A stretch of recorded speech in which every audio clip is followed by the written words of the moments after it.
سأشاركك اليوم وصفة رائعة ولذيذة يمكنك إعدادها في أقل من 10 دقائق. لذلك سوف تحتاج تقريبا 500 جرام من اللحم المفروم، ثم بصلة مقطعة إلى مكعبات. نضيف كمون، بابريكا، ملح وابزار، مسحوق الثوم، خليط من المقدونس والكزبرة، زيت الزيتون.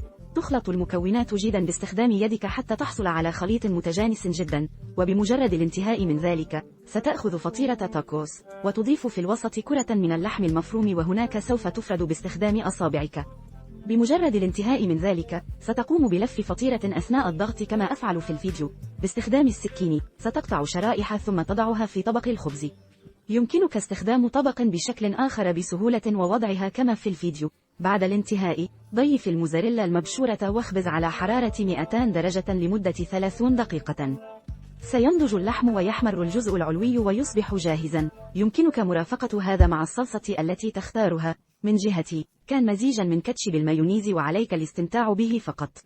نجاح مضمون. لا تنسوا الاشتراك ليصلكم كل وصفاتي.